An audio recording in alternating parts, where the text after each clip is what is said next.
Hello, everyone.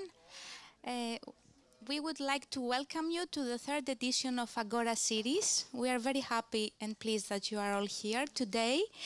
This is the first talk of this year's edition.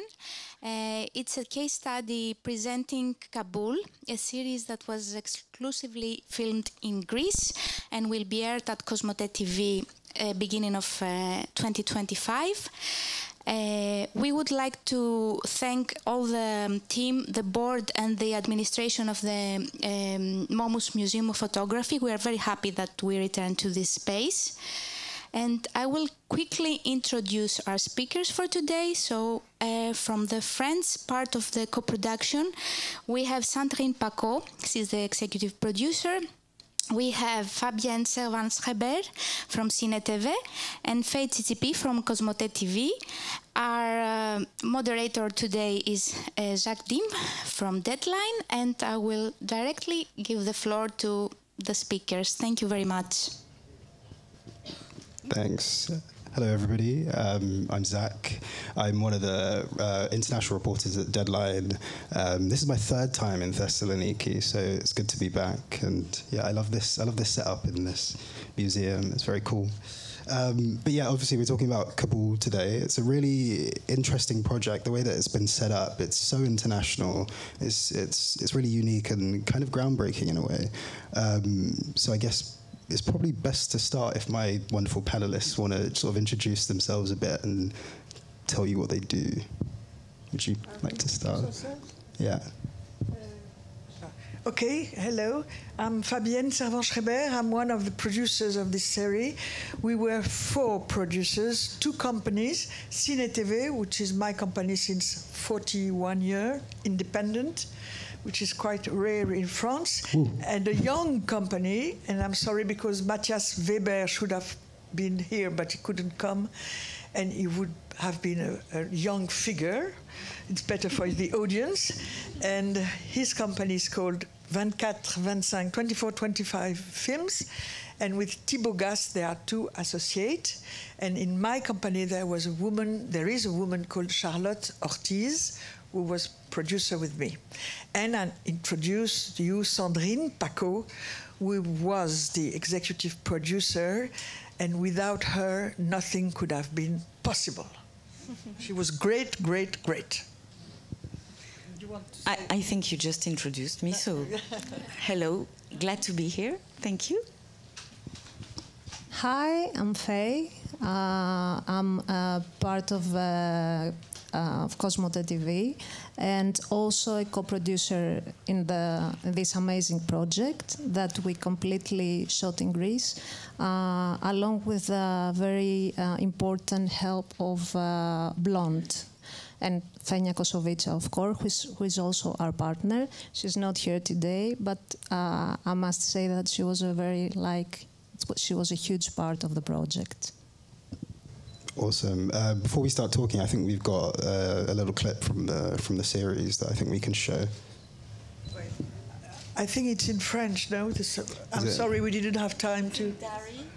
It's Dari. But the subtitles are in French. Subtitles in French. I'm sorry, but you will see the atmosphere. You'll get the vibe. It's very beautiful. Yeah, and just to have an idea.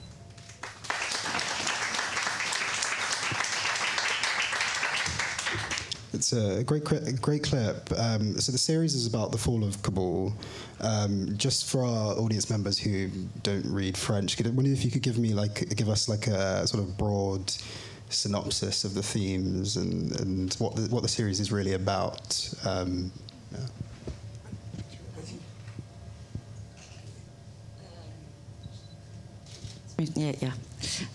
So this is actually the end of episode 2.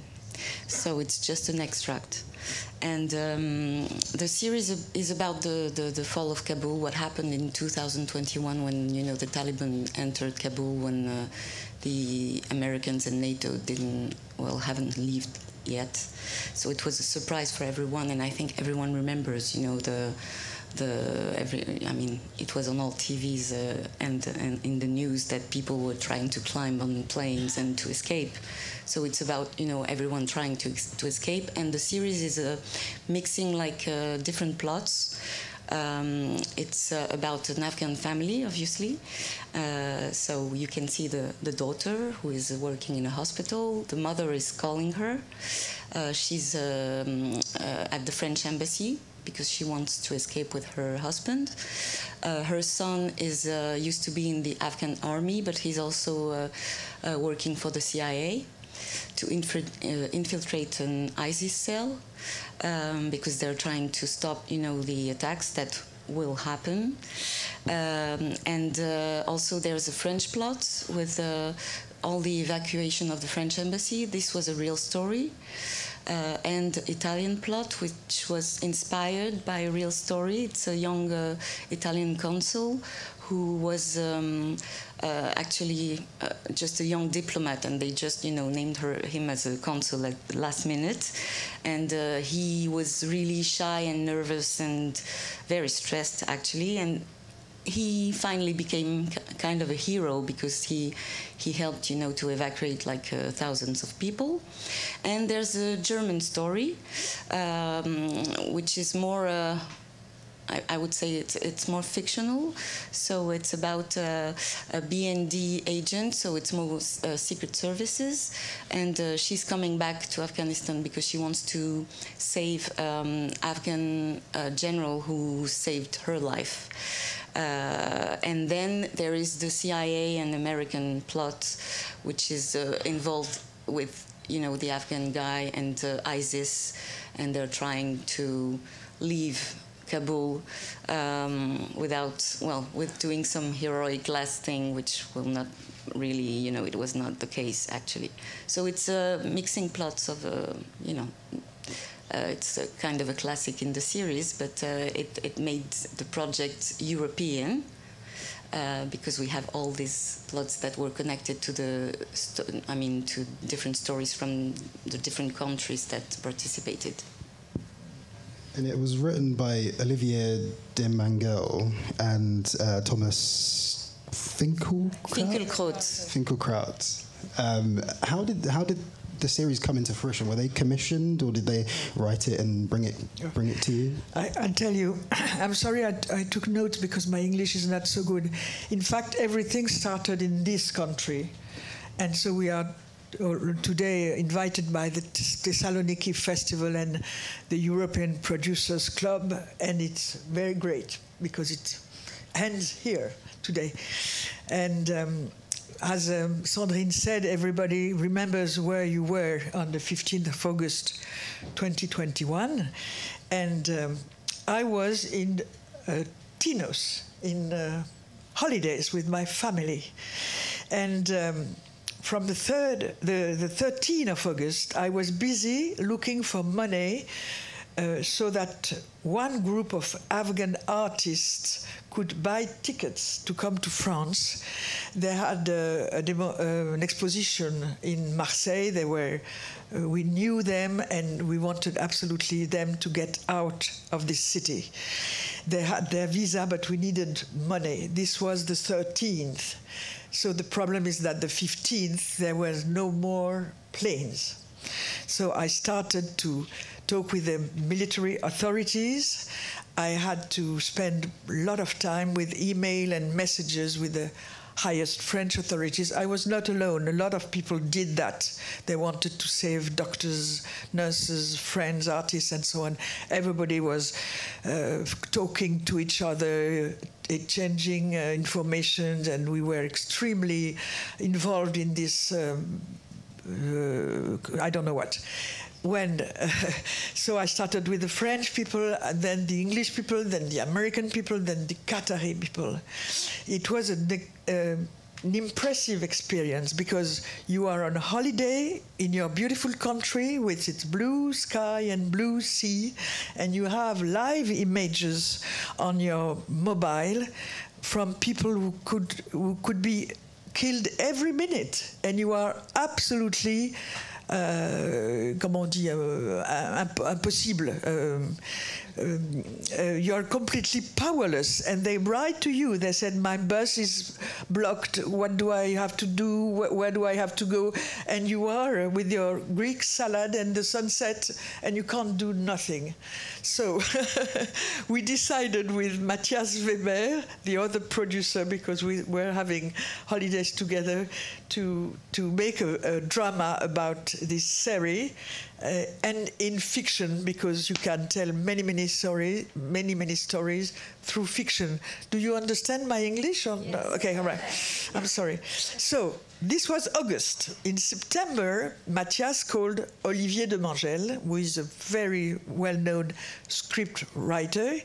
He worked with Thomas Finkielkraut and Joël Lavie, and they were immediately enthusiastic by the theme, because all of us, we were very touched by the situation, so real, and they made a Bible. I was talking about that with a friend just during the lunch. And we started to speak with France Télévisions and the platforms. France Télévisions, I knew that Manuel Alduy said to me, I want that every mini-series is an event, you know. So that was an event. And in February, Manuel Alduy met with us, the authors. He decided on a writing convention. And he very quickly talked to us about, to talk to the alliance. That's why we had ZDF and RAI. And at this moment, we asked the authors to work again for new stories about those two countries. Is it English? Yes, more or less. Okay, so we wanted also to have the platforms invested in the finance, and the French people working for platforms in France, they said to us, your content is too international and not French enough. So that's why the public channel were able to produce this style of series, is able to produce this style of series with a strong historical and political content, and I like very much to emphasize this point. Okay. Sandrine told you how the stories were imaginated by the authors. It's funny because ZDF said to us, you know that the Germans were not so good in Kabul. And the ZDF team told us, you can say it because we are not proud of our attitude in Kabul. And the Italian story is a strong Italian story because the Italian ambassador, he went away immediately. He left everybody around him, and he said to a young guy, oh, please, you're going to be a consul and you're going to manage it. And this guy, Tommaso Claudi is his true name, he had to do it, and this is the character that inspired our character. Voilà. And then we looked for directors who knew how to work within certain budget constraints. If you are a producer, you know what I mean. And because we started talking to French director, and they were asking for 5 million per episode, and we knew we couldn't get that. And at the end, we were very attracted by Kasia Adamik, a Polish woman film director. She has a lot of experience and a filmography with very much that won awards, very many awards. And she wanted to work with Olga Chajdas, another Polish woman, because they were both quite busy with other feature films and series. That was not so easy, but this is the reality. And then we had the immense good fortune to meet Sandrine Paquot, Matthias and Thibault from 2520 Films. Choose her, and she was a great, great executive producer, so I stopped talking.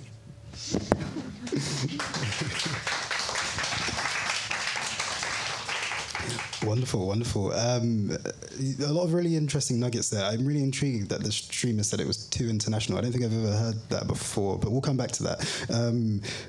I'm intrigued. You spoke a little bit about the budget. This is a series of great scale and ambition. What was the per episode budget? Alors, budget is 19 millions of euro. C'est ça? In total. In total. Broadcasters brought 11. Tax mechanisms 4 million. Subsidies 1 million. And the rest was distributor and own funds. Media, it's a fantastic mechanism, but it is so late in arriving that we can't count on it to finance production. It's very difficult, and you know that in Greece also. And then about cash flow, I speak to producers. It's hard to get started without cash flow because production loans are only put in place once the main financing contracts have been signed. We financed the production right up to the first day of shooting almost single-handedly with a little help from FTV. Significant financial costs because for ZDF, no payment before the rough cut.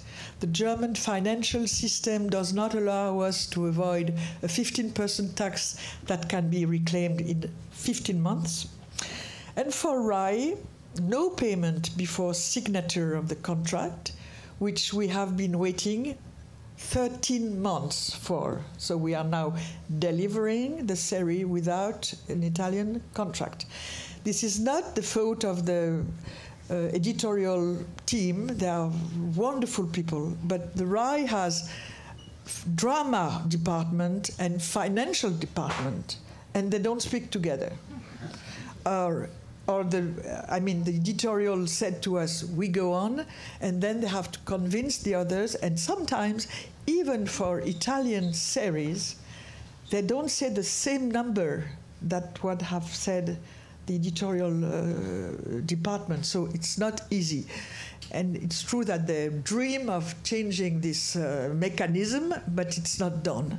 And for the Greek cash rebate, which was so important, but Sandrine will talk about that, no real deadline for receiving it. That's it. And we had the Belgium too, the Belgium tax shelter, because the post-production is done in Belgium, which is a mechanism that works for a long time now, but it's part of the loan, actually. Awesome. So you have a project like Kabul, you have a vision, you have directors, great writers. When you're sort of piecing together this sort of kaleidoscope of backers, ZDF, the New 8, COSMOTE, what are you looking for in collaborators, and what are you trying to avoid? What do you not want? First of all, we are looking for money. I'm sorry, but it's true. And then we discuss with people that have also a point of view, but they have to share our point of view. And it's true that all the teams, they bring their ideas about the scripts. We had returned from all the versions of all the scripts from three broadcasters, 4 producers, 2 directors, 3 script writers, so it was a very collective adventure.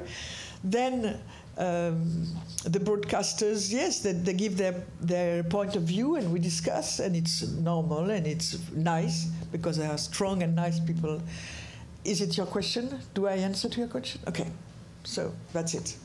I'm just to complete. It was mainly France Télévisions and ZDF who, worked on the development. RAI a little bit, and COSMOTE came once we choose to shoot in Greece, and U8 came through ZDF from their partnership. So the people we were talking to were mainly France Télévisions, ZDF, and a little bit RAI during the development process. Of course, afterwards we talked to everyone, but... Yeah, that was going to be my next question. I was going to ask Faye, at what point did the project come to you? What form was it in? Did they come to you, the scripts, or? Yeah, so the project came to us, I mean, we received the Bible through our partners at Blonde. So that was like, we had like a meeting, we discussed the project. We were, and we are, always interested in like international projects, especially fiction, because after the amazing success of Tehran for Apple TV+, it makes sense to us to be like more open to international projects. Obviously, it is not like a cheap thing to do, but to us it is really important to be like extrovert and let's say kind of more international apart from local. So the project came as a Bible. We received the Bible. We obviously know the screenwriters, Thomas and Olivier, that they're like amazing. They did like amazing stuff. They're like very well-known films, a series on Netflix, so they're huge. As Sandrine and Fabienne said previously, there were not yet directors on board, so we didn't really know who to direct the project. However, we were like pretty confident that this project would be like of top value and be like an international project, but with a European perspective. So it was obviously decided that it would be 100% shot in Greece. So to us was also important to have like such a huge project because, you know, having a 20 million euro project in Greece and being a part of that is not like everyday life for us in Greece. I mean, maybe in France it's like, you know, quite common, but to us having like such huge projects, I mean, there were like more than 100 actors, more than 4,000 extras were discussing like huge numbers. So it was a very, very big production that it was very well set from the beginning, but it had to be executed well in Greece as well. So it was early, not that early, but it was at the point that we've received the Bible, like the scripts, then the directors got on board, and the whole thing was started becoming a reality, basically. That's interesting because there's, you know, broadcasters, I assume people come to you with these sort of like ambitious projects a lot, and I guess it is kind of a gamble if they're going to be able to pull it off. So bar the good screenplays and the good writers, the two good writers that were attached, what gave you the green light to be like, oh, I could trust these people with this project? Well, apart from the story that was like amazing, the partners. I mean, the partnership was like of top value. Cinétévé, 24/25, then you have France Télévisions, then you have RAI, you have ZDF, you have like all those giants partnering with you for such a, you know, very, very sensitive project, because the story is based on real life events that are not that old, so everybody quite remembers. As Fabienne said, the story, it was like a couple of years ago, 3 years ago. So it was a bet, but on the other hand, I think that the way that Olivier and Thomas portrayed the characters and like depicted the story, they made us, I think this made us feel safe and confident that, you know, this project would travel and be a success. And I also have to say that, you know, the whole shooting thing that Sandrine, you know, lived the whole thing day by day was also very hard, because there were like crazy shootings under 45 degrees in Greece, remember, like end of May, in June, the weather was like, we were at the set and you were supposed to be in Kabul, and you felt that it was like Kabul. I mean, it was, yeah, the sky was yellow, it was 45 degrees, everybody was sweating, the actors were dressed in those crazy uniforms that, I mean, that was like, you know, it wasn't that easy to pull it off. But the whole team, along with Blonde, made it happen. And that, to us, was very important. And it made us feel, you know, very proud for our decision to be co-producing this project. I'm really intrigued about the actual physical shoot, because I can imagine what that would have been like. But really quickly, when is it best to approach you, or generally a broadcaster? Because I know that you're juggling slates. So when is like the most opportune time? Well, it depends.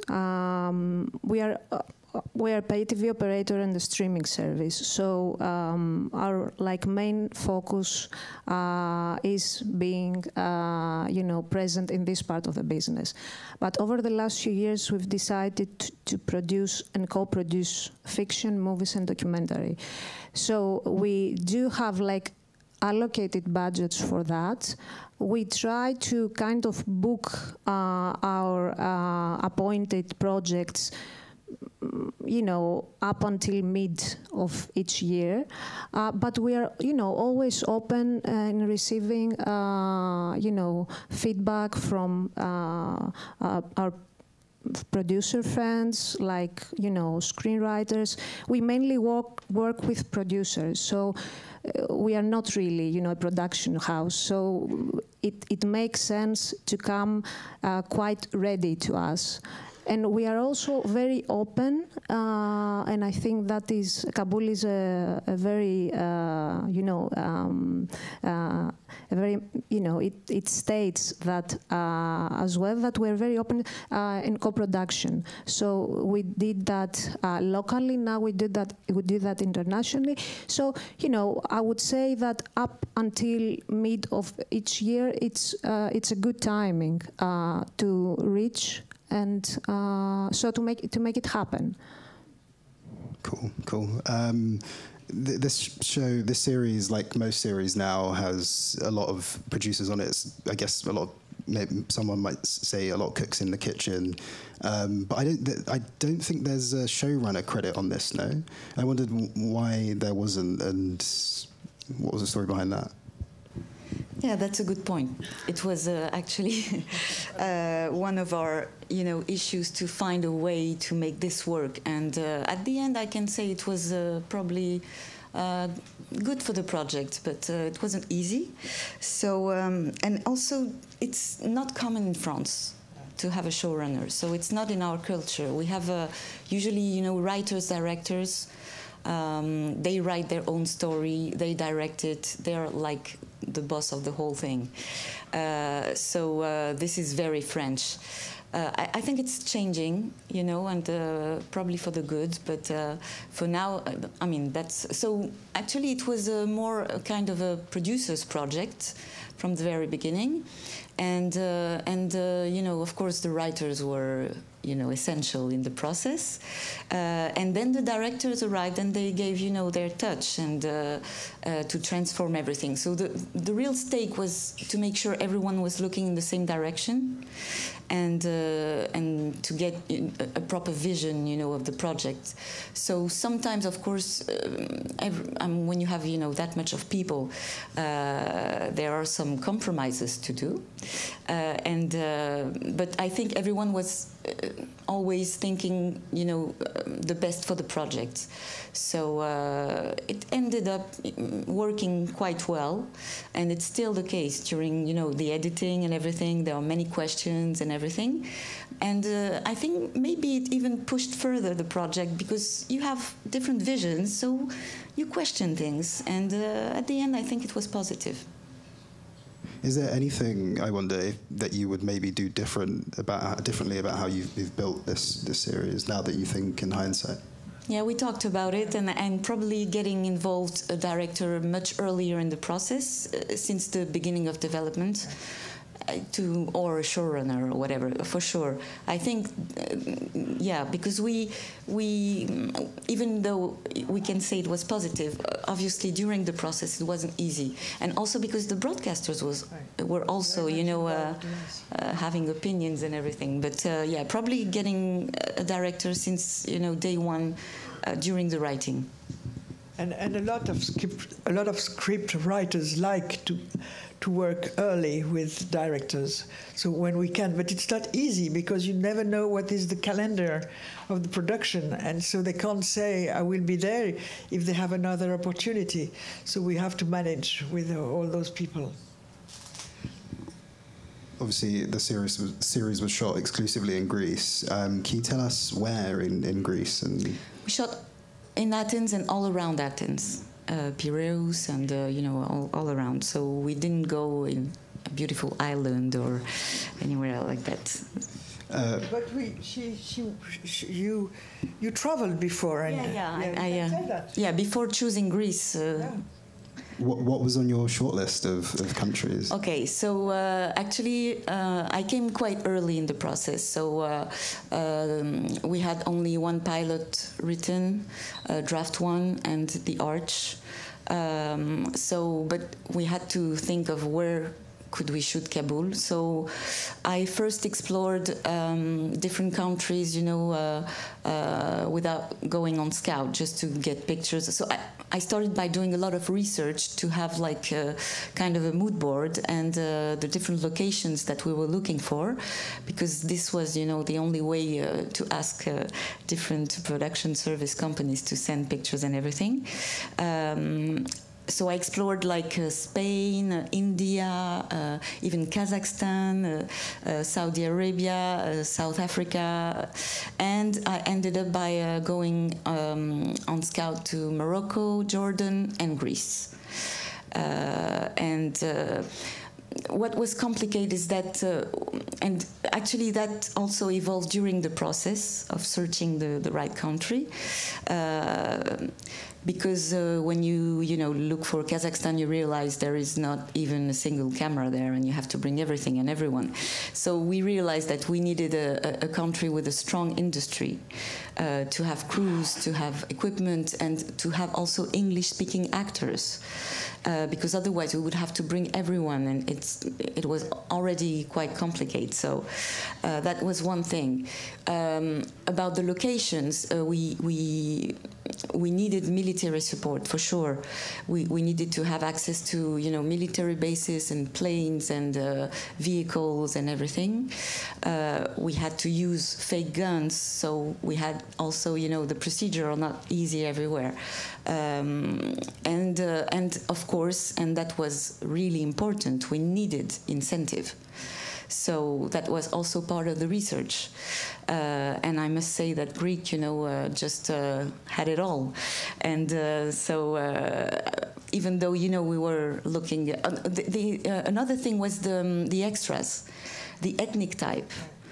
Because Afghans are not Moroccans, and actually you have a lot of very European type people, or Asians type, and in Greece we found that we had access to a lot of Afghan Syrians, etc., because there are a lot of immigrants, but also the Greeks could be part of it, and actually I think it's giving a good results, because we have something that is quite, balanced and diverse. Interesting. How long was the shoot? 68 days. Oh, wow. Well, and one thing I thought a lot about as soon as I heard that it was shot exclusively in Athens is where was the production hub? Because I know it's very difficult to get around Athens when there's loads of traffic, and that can be difficult with large crews. Well, Blonde had their offices, so we had some kind of a first hub, and then production was just following the shooting, and we used an old factory as a backlot studio. So we built a lot of things there. All the Abbey Gate pit and the NATO zones of the airport and everything was built there. So we stayed there. That was in Chalibourgiki. Yeah, exactly. So the Greeks to understand the old factory of Chalibourgiki. So it was like a big open, studio, and we stayed there about 1 month, which gave us a lot of flexibility also. And and also, so we had, of course, the production companies in France, just to answer your question, post-production in Belgium, and of course, the main thing was here and in Greece. You're obviously dressing up parts of Athens to look like Kabul. That's very technical, I'm assuming kind of expensive. So I wondered if you could talk a little bit about that process, and how did you manage to keep it at a scale that was workable? That started during the writing, actually, because, as I said, we did a lot of research, so we had references. We even draw a map of this airport with the writers, because while we were reading the first drafts, it was really difficult to understand where people were and everything. So even for them and us to communicate and to make sure we were, working on something that was going to be doable, we draw a map of, the different places, so. Actually, when we, just to come back on the industry thing, Blonde was a very important part, of that collaboration, because when we came here, they opened up the army access very, very fast, actually. So that was really helpful. They were really, proactive in looking for the right people, the crew members. So just, and then I'm sorry, little diversion to come to the production designer, because so we had those references. We worked with the writers. I did first scouts with Fenya and Elias, who is his associate at Blonde. We were actually just the three of us and the line producer, and we figured out okay, I think we have a good base. That was even before deciding really to shoot in Greece, but just to make sure, it was going to work. And then we hired this production designer very early in the process, because we knew it was going to be a budget issue, and we knew we needed to be, accurate. But also the script, in the script, I mean, there's lots of things at the airports and everything, kind of lots of interiors. So the challenge was about the urban environment. And in Athens, there are some neighborhoods with very neutral architecture and industrial areas that were kind of, easy for us to work on that. And the production designer, who really did an amazing job, he also went to Kabul during his holidays. We were very surprised, but he did that, and very professional. And when he came back, I think he got, the sense of the atmosphere. So sometimes it was just into some details that, he put paintings on the walls, street art paintings that you can see that everywhere in Afghanistan. And I think it helps, to focus on that instead of looking at the shape of the window. Or he found a way, I think, to, from what I understood, because I've been asking that, all the people who saw the editing, nobody questions the fact that it's Kabul or not. I'm sure the Greeks will probably, recognize places, and I'm sorry about that, but I think the rest of the world should be okay. And you forgot to tell the story about the cars. He came back from Afghanistan saying that the cars were... No, that's Matthias' mistake. Okay, driving at the left, so We had, okay. No, cars were driving on the right side in Afghanistan as well. But our producer thought that. He told me, didn't the production designer came back saying that we have, to drive on the left? And I said, no. But actually he came back saying that there was no public lights. And I said, well, there are some public lights in Kabul from, the documents we saw, and we need public lights to shoot, otherwise it's going to be really, really difficult. The cast here also is a really big part of this. It's quite an impressive cast, very international.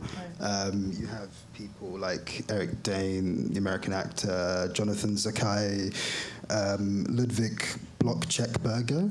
Is that how you pronounce it?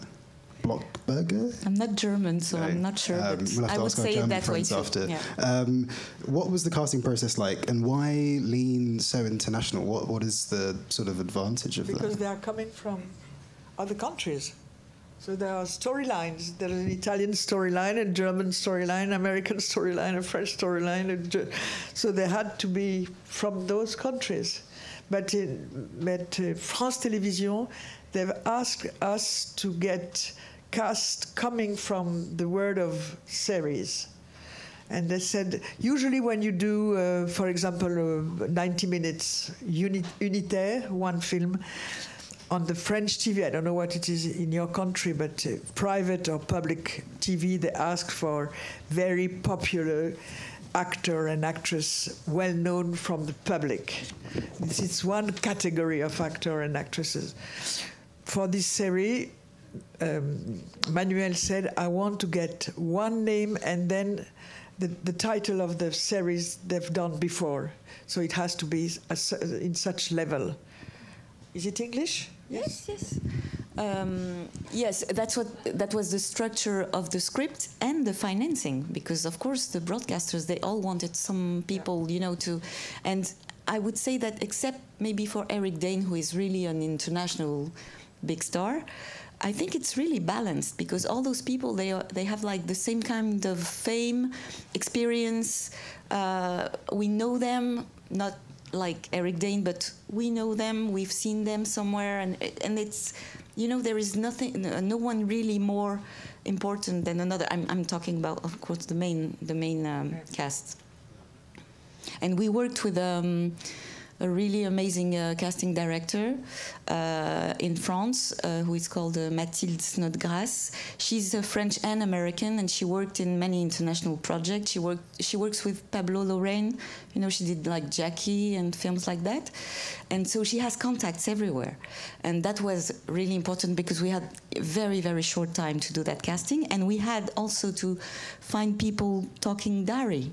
So, that was another challenge. And then we had so many bits and small parts that we had to cast in Greece, and we found amazing Greek actors, because that was also, part of the whole process to choose Greece, is that there are so many talents here, and we found like really amazing. We had another casting, director and extras, of course, who worked here, and because in total, I think we're around 110 roles. So it's a lot of roles. I mean, speaking roles. Faye, how is the show going to be released in Greece? How will you do it? Would it be like a weekly thing, or? Well, yeah. I mean, we are obviously discussing that with our partners, so I'd like to have a common, strategy on that. But yeah, that's the idea, to have it on a weekly basis. We are not yet sure on the exact launch date. But it would be definitely 2025. And, the idea is, to have it weekly. That really works. I mean, we've tested with our own content, but with acquired content as well, foreign acquired content as well. And, in our platform, it works really well, the weekly thing. That's the plan, and we are looking forward to it. And to us, I also have to say that it is really important that we are broadcasting this project, because our previous project, Tehran, was solely on Apple TV+. So we did 3 seasons with them. Season 3 is not yet on air, but it was, exclusively on another platform. So we couldn't broadcast it. You know how it is. Apple is Apple. So we are really, really excited that we will broadcast this international project. That means, the world to us. Zach, I'm sorry, but you asked me what I'm looking for when I go and meet broadcasters, and I answered money because this is the emergency. But we also look for viewers, and we also look for help to communicate and to make all this adventure the most popular as possible. That was going to be my follow-up question. Is, I guess, outside of Greece, how are you hoping the show can be presented? What's the, I guess, the ideal is for like a weekly series, or? It's weekly, and it's 2 episodes each time. Yeah. And usually they put it on the platform, all the series. Comment on dit sur le net? I mean, you can upload it like for binge watching. Exactly. The full, the whole sum of episodes, 6 episodes, Voilà. And then you broadcast it linear on a weekly basis. I know I've got to leave some time for audience questions, but really briefly, I wondered if you could tell us a bit about what you said at the beginning, where I think, did you say a streamer said that it was too international? What was the story behind that? And could you tell us which streamer said that? I think it was it's specific to France, because the like French Netflix or French Apple, they are looking for local projects. It's not in general. It was really, I mean, the policy for French, platforms is to find local and more specific French projects. Voilà, très bien. Yes, that's right. Got you. Okay, I've got a few more questions, but I may as well open it up if anybody wants to ask a question. Got it. Okay, hi. Thank you for this amazing talk. I have a question about broadcasters and what they got, in return for their investment. How much of it was co-production? How much of it was a license fee? If there was, such a split, and if it was a license fee, if there was a certain duration to it, or if it reverts to the production company or to the studio that made it. In this case, you. I'm unable to answer. I don't have the financing plan here, but we could have it.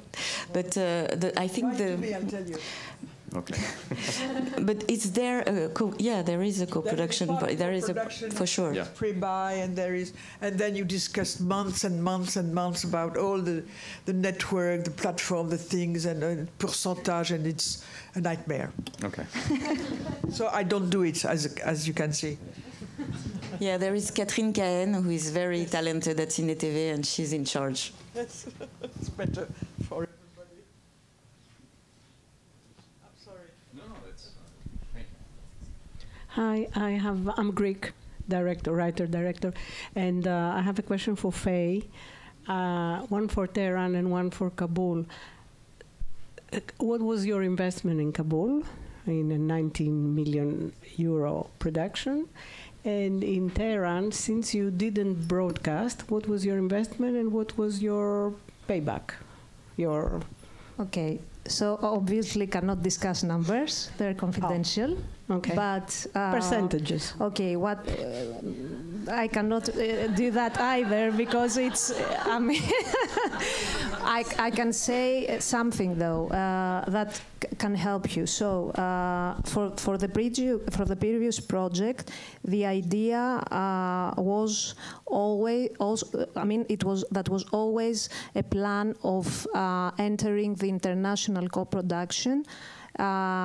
As I said before, to be extrovert and get a revenue from that. So we earned a lot of money through that project. Sorry, for Tehran, yeah. So that was a very good investment, financial investment, and creative investment as well. In Kabul, we obviously invested money. We also helped and provided locations to the production. Because as a company, we own numerous locations. And obviously, we would broadcast the content. So it's, a win-win situation for us because, you invest some money in a great project, you have great partners, and then you get the joy of broadcasting the content. But, sorry, I cannot really discuss numbers. I mean, the total budgets are always, transparent due to the cash rebates. So, both projects were around 20 million euros per season, Tehran and Kabul, as we said. So, big projects. We're on? Yep. Hi, my name's Nia. I'm from Australia. It's a fantastic project, and congratulations to everybody involved. But I think, is there a possibility that this will be free to air to people that do not have pay TV, who do not have the opportunity to purchase stream TV? Would that be in the future something that you would be seeing, that it would be free to air for everybody, especially to a lot of the non-European countries as like Australia? Tu veux que je réponde? Oui, vas-y. We were approached by a few distributors, one American, you remember the name? New Regency. New Regency, and French ones. And then we did, we negotiate with Media One. So there are, as nearly all the European countries are already sold, they have hope in the United Kingdom, America, and very eastern countries. We talked at what moment with the Qatari to get money from the Qatari, but it was stopped. So basically, Media One is handling the distribution. That is, a very well-known distributor. So I'm guessing that Media One will make it happen. Having Eric Dane was part, of also their strategy for them to be able to sell it, in the US and in the United Kingdom. And the language. And the language. At the beginning, we wanted to use all the languages because we wanted to express the complexity and the richness of characters and situation. Then, initial discussion with distributors, we realized that their investment will be much higher if we were English-speaking series. So we had to decide, to change all the cast also, to get actors that can speak English. And then we had a third period when we wanted to keep some dowry because we wanted the Afghans to have this authenticity. And we discussed with Media One and they said yes. So everybody is speaking English except sometimes the Afghan characters. The Afghans speak Dari when they are together. Of course, they speak English when they have foreign people, and it was weird for the writers. They mentioned that very early, that the Taliban speaking English together would be a really weird thing. So yeah, a lot of discussions. Yeah, thanks for the insights. Very interesting project. I'd just like to ask about the technical professions. I mean, did you rely on locals from Greece, or did you have to, bring experts and technicians from abroad, from France or Germany or elsewhere? it was one of the reasons also that we chose Greece is that there were a lot of technicians and good ones and experienced ones. And when we discussed with Blonde, and especially we didn't have directors yet, so it was weird that we had to hire people to start working. And the production designer, for example, you know, and choosing a production designer without having the director yet is never happened to me before. And so we ended up with 90% of Greek crew, I think, something like that. We had French production, a French costume designer, so 2 Polish directors. The DOP was Polish as well. And we had the first AD, who was British. And we had the VFX crew was French, and the editors were from Belgium. It's like a Babel Tower, you know, but it works well. The musician is from Scandinavia. I don't remember exactly if he's Sweden or Norwegian, but yeah. But yeah, we had 90% Greek crew and a very, very good crew. It was a very, it was a big project. It was long. It was very, you know, challenging. And I think we ended up by finding, you know, the right people. And Blonde was very also proactive, but also I think they have their own networks of people that they're used to work with, and that helped a lot.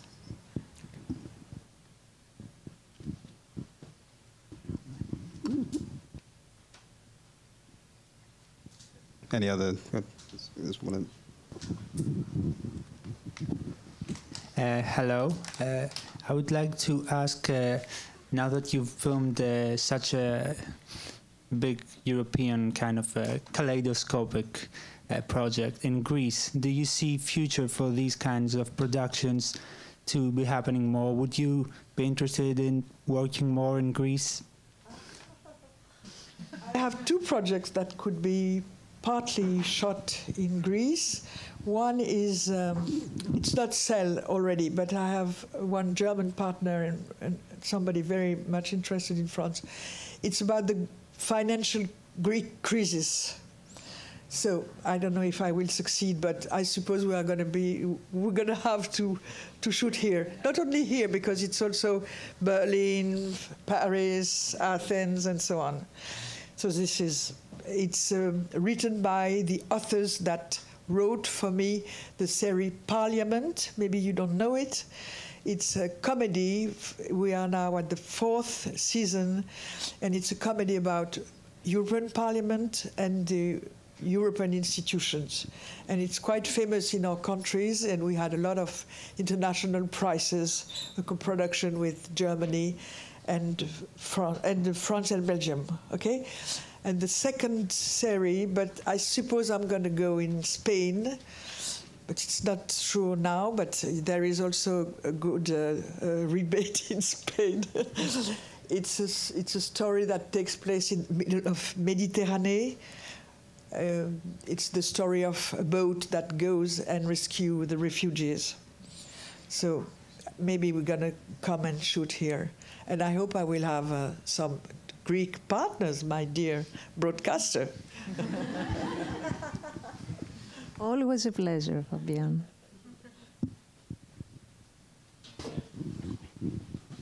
But there can be others who can come and try also. Everybody, you know, you need to go talk to you now. Sorry, yeah. I said it's only 2 examples. Of course, there will be others. I know that friends of mine, they have friends of concurrents, some other production company, they have a very big project of series about Europe Parliament with, you remember that woman, that Qatargate, huh? They want to do that. I don't know where they are now. I think they have a British partner. I'm sorry for my English. I know it's not good. Okay. So they will shoot here because it's a Greek character. Hi, thank you for all the information and insights. Just a question about the development funds. How easy was to raise funds for the development stage of the project? France Télévisions and us, only the both of us. Okay. And one more question, it was very quick. What about the IP rights now? You are producers, broadcasters? Sorry? The IPs about the rights. project? The rights. How's been split? I mean, if you have like Kabul #2, it's the same team? I don't know. Well, I don't know. You know what is the situation now in Kabul? It's another story. Maybe we're going to take this, but it's very complicated. With the women and so on, you know that. You read that everywhere, and all the international world doesn't care about what's happening to the Afghan women. It's terrible what's going on. And all the community doesn't care at all. Okay, well, we have to wait till next week to know what's going to happen in America, and then we are going to fight with all those things. But the series was written as a mini-series. It was not supposed to have a, following thing. No, but you never know. And we have like a few members of our crew in the back of, hi. Hello. Amazing production coordinators and our second assistant director. Thank you, girls, for coming. And we would love to come back for #2. Here.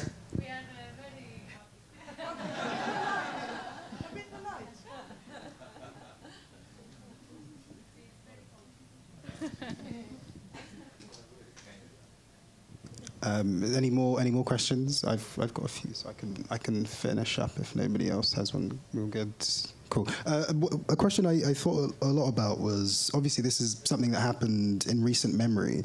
I wondered if you had any sort of fears or reservations about fictionalizing something that is so recent.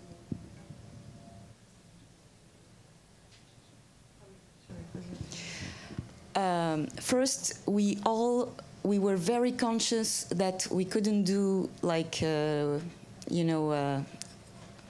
let's be polite, something that would not be at the right level, because we owe to those people to tell their story and be respectful and everything. So that was very important, and I think everyone was feeling that very deeply. Everyone who worked even on the project, that it was something. And then there was the attack scene. So there was a real, bomb attack at the Abbey Gate with hundreds of dead people, and we had to shoot that. And that, we had many, many discussions that what can we show, what can't we, and everything. So yeah, we had, I think this was in our mind all the time, that we needed to be careful and to be respectful, and yeah, that was a part of the process. But this is fiction. I made a documentary that is going to be shown in 2 weeks in France about how the French people rescued everybody. And I have to say that the French were good, so I can say that sometimes. And when the film was finished, I had to show the pictures to the secret services, and they asked to blur many videos, not many, but some faces to secure the people, even if they are now in France. So we are fiction, so we have more freedom.